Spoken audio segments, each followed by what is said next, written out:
Hello friends, welcome back to my channel. आज का topic है हेटेरोथैलिज्म। हेटेरोथैलिज्म को समझने के लिए कुछ टर्म्स का पता होना चाहिए, जैसे कि unisexual, bisexual, monoecious and dioecious. ठीक है, तो स्टार्ट करते हैं। कॉमनली जो हेटेरोथैलिज्म होता है वो हमें फंजाई में बहुत कम देखने को मिलता है। ठीक है, देखने को नहीं मिलता है। ठीक है, बट कुछ ऐसे फंजाई होते हैं जिनके अंदर हमें हेटेरोथैलिज्म देखने को मिलता है। ठीक है, तो सबसे पहले एक साइंटिस्ट थे जिनका नाम था ब्लैक्सली। उन्होंने 1904 में हेटेरोथैलिज्म टर्म को दिया था। ठीक है, तो हम देखते हैं यूनिसेक्सुअल। यूनिसेक्सुअल ऐसे प्लांट होते हैं जो कि या मेल हो या फिर फीमेल हो। ठीक है, तो इस तरीके के प्लांट्स को हम यूनिसेक्सुअल कहते हैं। ठीक है, unisexual plants can defined as plants that wear only male and female flower. ठीक है, जिसमें केवल मेल ऑर्गन हो या फिर फीमेल। ठीक है, दोनों एक साथ नहीं होने चाहिए। ठीक है, यूनिसेक्सुअल प्लांट्स को मोनोसियस प्लांट्स भी कहते हैं। ठीक है, यूनिसेक्सुअल प्लांट्स को मोनोसियस प्लांट्स भी कहते हैं।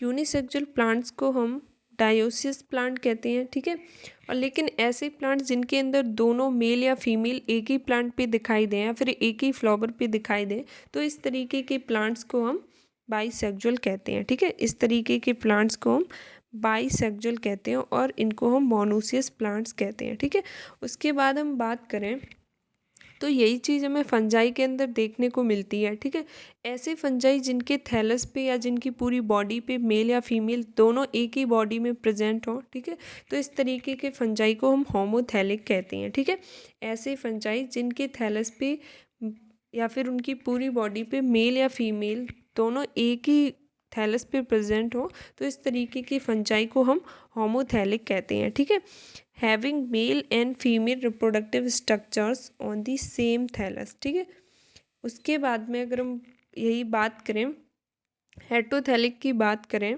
ठीक है, इसमें मेल जो होता है वो अलग बॉडी पे होता है और फीमेल अलग बॉडी पे होता है। ठीक है, तो इस तरीके के फॉर्मेशन को हम हेटेरोथैलिक कहते हैं। ठीक है, the opposite sexual functions are perform by different cells of a single mycelium. ठीक है, दूसरी डेफिनेशन बोल सकते हैं, a fungus which require two different mating type to form sexual fruiting body. ठीक है, इज कॉल्ड हेटेरोथैलिज्म। ठीक है, कॉमनली ज़्यादातर जो फंजाई होती हैं वो होमोथैलिक होती हैं, बट कुछ फंजाई ऐसे होते हैं जो हेटेरोथैलिज्म को शो करते हैं। ठीक है, तो ब्लैक्सली ने क्या किया, म्यूक्रेल्स में सेक्सुअल प्रोसेस की स्टडी के दौरान, ठीक है, म्यूक्रेल्स में सेक्सुअल प्रोसेस की स्टडी के दौरान ब्लैक्सली ने 1904 में ऑब्जर्व किया कि कुछ ऐसे स्पीसीज हैं जो कि इंडिपेंडेंटली जाइगोस्पोर्स डेवलप कर रही हैं, जबकि कुछ अदर स्पीसीज हैं जो जाइगोस्पोर्स को तभी फॉर्म करती हैं जब दो डिफरेंट स्ट्रेन माइसीलियम एक दूसरे के कांटेक्ट में आती हैं। ठीक है, जब दो डिफरेंट स्ट्रेन के माइसीलिया एक दूसरे के कांटेक्ट में आती हैं तभी वो जाइगोस्पोर्स का फॉर्मेशन करते हैं। ठीक है, तो इसके बेसिस पे, ठीक है, तो इसके बेसिस पे ब्लैक्सली ने म्यूक्रल्स स्पीसीज को दो ग्रुप्स में डिवाइड किया। ठीक है, कौन कौन से है, होमोथैलिक और हेटेरोथैलिक। ठीक है, होमोथैलिक और हेटेरोथैलिक जो कि मोनोसियस एंड डायोसियस कंडीशन के इक्विवेलेंट होती हैं हायर प्लांट्स में। ठीक है, जैसे डायोसियस प्लांट्स एंड एनिमल्स को दो कॉम्प्लीमेंट्री मेटिंग टाइप्स रिक्वायर होते हैं सेक्सुअल रिप्रोडक्शन के लिए। हालांकि फंजाई में mating types morphologically different show नहीं करते हैं जैसे कि हायर प्लांट्स और एनिमल्स में करते हैं। ठीक है, तो इन मॉर्फोलॉजिकली सिमिलर मेटिंग टाइप्स को हम कह सकते हैं प्लस और माइनस स्ट्रेन। ठीक है, हेटेरोथैलिक फंजाई में इन मॉर्फोलॉजिकल सिमिलर मेटिंग टाइप्स को हम प्लस एंड माइनस स्ट्रेन से रिप्रेजेंट करते हैं। ठीक है, ब्लैक्सली के अकॉर्डिंग। ठीक है, तो ब्लैक्सली ने क्या किया कि म्यूकर को एक पेट्री डिस्क में लिया। ठीक है, ब्लैक्सली ने क्या किया, म्यूकर को एक पेट्री डिस्क में लिया और उसको अपने लैब के अंदर ले गए। ठीक है, और एक कल्चर मीडिया बनाया और कल्चर मीडिया बना करके उसमें उन्होंने क्या किया कि म्यूकर को ग्रो कराया। ठीक है, जब उन्होंने म्यूकर को ग्रो कराया तो वहाँ पे म्यूकर के उनको दो स्ट्रैंड अलग अलग कलर के दिखाई पड़े। ठीक है, जब उन्होंने म्यूकर को ग्रो कराया तो वहाँ पे उनको म्यूकर के दो अलग अलग स्ट्रेन दिखाई दिए अलग अलग कलर के। ठीक है, एक स्ट्रेन था वो उनको अलग कलर का अपीयर हुआ और दूसरा स्ट्रेन अलग कलर का अपीयर हुआ, ठीक है। क्योंकि अगर हम बात करें स्ट्रेन बर्ड की, ठीक है, अगर हम स्ट्रेन बर्ड की बात करें, ठीक है, तो स्ट्रेन बर्ड बेसिकली हम यूज़ करते हैं इसलिए लेते हैं, ठीक है, कि आप किसी भी फंजाई या फिर एल्गी की बॉडी को देख करके ये पता नहीं कर सकते हैं कि वो मेल है या फिर फीमेल है, ठीक है। इसलिए जब तक उसके अंदर कोई स्पेशल टाइप की गैमेट का फॉर्मेशन ना हो, ठीक है, जैसे कि एंथ्रीडिया या ऊगोनिया, तब तक हम उनको एक ही स्ट्रेन का बोलते हैं, ठीक है। तो यहाँ पे भी क्या है कि उन्होंने पेट्री डिस्क के अंदर दो अलग अलग कलर के स्ट्रेन उनको दिखाई दिए, जिसमें से उनको देखने से पता चला कि ये स्ट्रेन तो अलग अलग है। तो उन्होंने अपने हिसाब से उनको प्लस और माइनस मेल या फीमेल नेम दे दिया, ठीक है। लेकिन जब उन्होंने उस स्ट्रेन को, ठीक है, जहाँ पर वो प्रेजेंट थे, जहाँ पर वो एक दूसरे से मिल रहे थे, उस जगह को जब उन्होंने बारीकी से देखा कि जहाँ पे ए और बी, ठीक है, मतलब कि प्लस और माइनस स्ट्रेन मिल रही हैं, उसी एरिया में क्या हुआ कि उनको कुछ छोटे छोटे स्पोर्स दिखाई दिए, ठीक है, जिनका नाम उन्होंने जाइगोस्पोर दिया, ठीक है।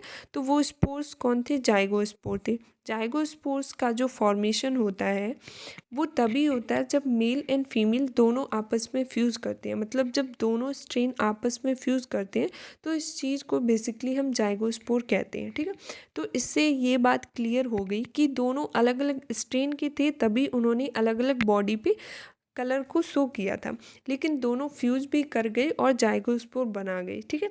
मतलब इनका जो बेसिडियम था, जो हाइफी था, वो आपस में जुड़ करके एक नई जाइगोस्पोर बनाता था। मतलब जहाँ पे हम यहाँ पे हम फ्यूजन को भी देख सकते हैं और जाइगोस्पोर के फॉर्मेशन को भी देख सकते हैं, ठीक है। इसके बाद ब्लैक्सली ने अपनी स्टडी को आगे बढ़ाया, ठीक है। इसके बाद जो वाइट हाउस थे, उन्होंने 1949 में हेटेरोथैलिज्म को दो में डिवाइड कर दिया, मॉर्फोलॉजिकल हेटेरोथैलिज्म और फिजियोलॉजिकल हेटेरोथैलिज्म, ठीक है। मॉर्फोलॉजिकल हेटेरोथैलिज्म और फिजियोलॉजिकल हेटेरोथैलिज्म, ठीक है। फिजियोलॉजिकल हेटेरोथैलिज्म फर्दर डिवाइडेड है into two allele heterothallism and multiple heterothallism के अंदर, ठीक है। मल्टीपल हेटेरोथैलिज्म दो टाइप्स का होता है, एक तो होता है बाईपोलर, ठीक है, और टेट्रापोलर मल्टीपल हेटेरोथैलिज्म, ठीक है। एक एक करके हम डिस्कस करते हैं। तो सबसे पहले हम देखते हैं मॉर्फोलॉजिकल हेटेरोथैलिज्म, ठीक है। मॉर्फोलॉजिकल हेटेरोथैलिज्म को देखते हैं तो इसमें हमें क्या देखने को मिलता है कि जो मेल और फीमेल सेक्स ऑर्गन्स होते हैं वो मॉर्फोलॉजिकली डिफरेंट होते हैं, ठीक है, मॉर्फोलॉजिकली डिफरेंट होते हैं। देखते हैं when morphologically different male and female sex organs are present in two closely associated mycelium, तो इसको हम मॉर्फोलॉजिकल हेटेरोथैलिज्म कहते हैं, ठीक है। क्या होता है इसमें? मेल और फीमेल मॉर्फोलॉजिकली डिफरेंट होते हैं, ठीक है, और मॉर्फोलॉजिकली डिफरेंट होते हैं और दो क्लोजली एसोसिएटेड माइसीलियम पे प्रेजेंट होते हैं, तो इसको मॉर्फोलॉजिकल हेटेरोथैलिज्म कहते हैं, ठीक है। यहाँ पे क्या होता है कि यहाँ पे हम देख के बता सकते हैं कौन सा मेल ऑर्गन है और कौन सा फीमेल है, ठीक है। तो हम मॉर्फोलॉजिकली डिस्टिंक्ट कर सकते हैं, ठीक है। तो इस टाइप का जो हेटेरोथैलिज्म होता है, ठीक है, वो लोअर फंजाई में देखने को मिलता है, ठीक है, जैसे कि ब्लास्टोक्लैडिएला बेरीविलिस, ठीक है, और भी होती हैं बहुत सारी। ब्लास्टोक्लैडिएला पेरीविलिस में mail and female gametangia morphologically different होते हैं, ठीक है। मेल गैमेट कंपैरेटिवली स्मॉल होता है देन फीमेल से, ठीक है। फिर वाइट हाउस ने एक टर्म दिया हैप्लोडायोसिस, ठीक है। वाइट हाउस ने मॉर्फोलॉजिकली डिफरेंट हेटेरोथैलिज्म के लिए एक टर्म को यूज किया जिसको हम कहते हैं हैप्लोडायोसिस, ठीक है। इसके बाद में हम बात करते हैं फिजियोलॉजिकल हेटेरोथैलिज्म की।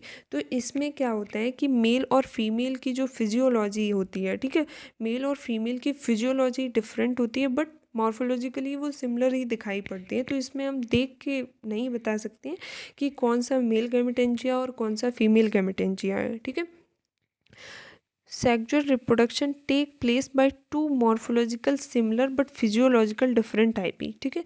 यहाँ पे क्या होता है कि जो हाइफी होती हैं वो मॉर्फोलॉजिकली सिमिलर होती हैं बट वो फिजियोलॉजिकली डिफरेंट होती हैं, ठीक है। The gametangia as well as gametes do not show morphological distinction, ठीक है। तो यहाँ पे हम मॉर्फोलॉजिकल डिस्टिंक्शन नहीं कर सकते हैं, देख के नहीं बता सकते हैं कौन सा माइसीलियम मेल है कौन सा फीमेल है, ठीक है, कौन सा प्लस स्ट्रेन का है कौन सा माइनस स्ट्रेन का है, ठीक है। बट उनकी फिजियोलॉजी डिफरेंट होती है, ठीक है। The mating hyphae are different in incompatibility, ठीक है। तो जो मेटिंग हाइफी होती हैं वो मॉर्फोलॉजिकली तो सेम होती हैं बट इनकम्पैटिबिलिटी फैक्टर्स डिफरेंट होते हैं, ठीक है। इनकम्पैटिबिलिटी फैक्टर डिफरेंट होते हैं, ठीक है। फिजियोलॉजिकल हेटेरोथैलिज्म को हम हैप्लॉइड इनकम्पैटिबिलिटी भी कहते हैं, ठीक है। फिजियोलॉजिकल हेटेरोथैलिज्म को हम हैप्लॉइड इनकम्पैटिबिलिटी भी कहते हैं, ठीक है। ये दो टाइप्स का होता है, एक होता है two allele heterothallism and multiple allele heterothallism, ठीक है। टू एलील हेटेरोथैलिज्म को देखते हैं।